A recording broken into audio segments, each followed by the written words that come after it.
जम्मू स्थित वायुसेना के अड्डे पर आतंकी हमले ने एक बार फिर देश की सुरक्षा के लिए चुनौती खड़ी कर दी है।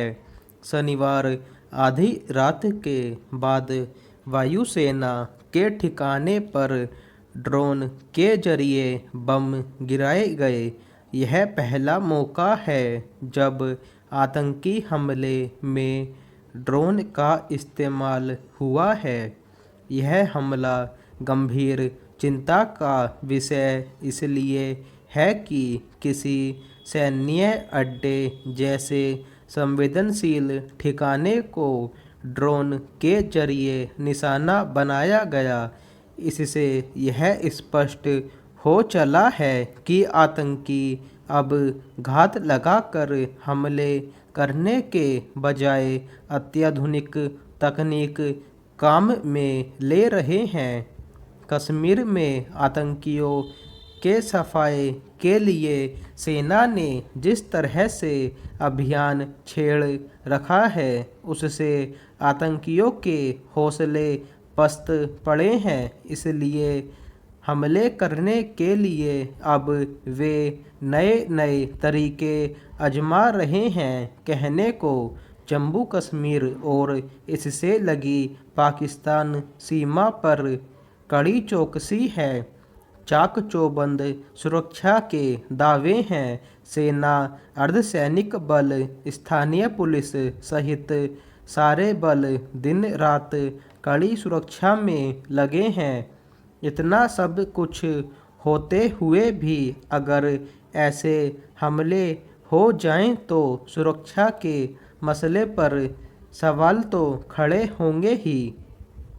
जो भी हो, ड्रोन हमले से यह आशंका गहराने लगी है कि ऐसे हमले कहीं आए दिन की घटना न बनने लगें।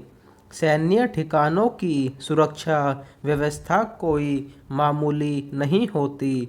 ऐसे में कहीं से ड्रोन आने की भनक भी न लग पाना हैरान करने वाली बात है।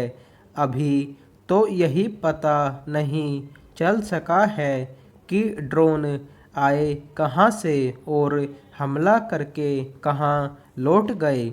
हालांकि वायुसेना ने अभी तक इसे आतंकी हमला नहीं कहा है, जबकि जम्मू कश्मीर के पुलिस महानिदेशक ने इसे आतंकी हमला बताया है। फिलहाल मुद्दा आतंकी हमला होने या नहीं होने का नहीं है, बल्कि गंभीर सवाल यह है कि ड्रोन वायुसेना अड्डे पर हमला कैसे कर गए। इससे पता चलता है कि वायुसेना के अड्डे पर सुरक्षा संबंधी जो बंदोबस्त होने चाहिए वे नहीं हैं। दुश्मन को हमारी नस नस पता है। बताया जा रहा है कि सीमा पर लगे रडार ड्रोन का पता नहीं लगा पाते। इसलिए ऐसी रडार प्रणाली लगानी होगी जो चिड़िया के आकार वाले ड्रोन का भी पता लगा ले। देश के कई वायुसेना अड्डों पर एंटी ड्रोन प्रणाली लगी है, लेकिन जम्मू के इस वायुसेना अड्डे पर यह नहीं है। होती तो शायद यह हमला न हो पाता। यह हमला ऐसे वक्त में हुआ है जब हाल में कश्मीर के मुद्दे पर दिल्ली में प्रधानमंत्री ने सर्वदलीय बैठक की है। इसमें कोई संदेह नहीं कि घाटी में राजनीतिक प्रक्रिया शुरू होने से पाकिस्तान बौखलाया हुआ है। इसमें भी कोई शक नहीं कि ड्रोन हमले जैसी करतूत किसी आतंकी संगठन की रही होगी, जिसे पड़ोसी देश से हर तरह की मदद मिल रही होगी। हालांकि अभी यह जांच का विषय है कि ड्रोन पाकिस्तान की तरफ से आया या फिर कश्मीर में से ही किसी सक्रिय आतंकी संगठन ने इस हमले को अंजाम दिया।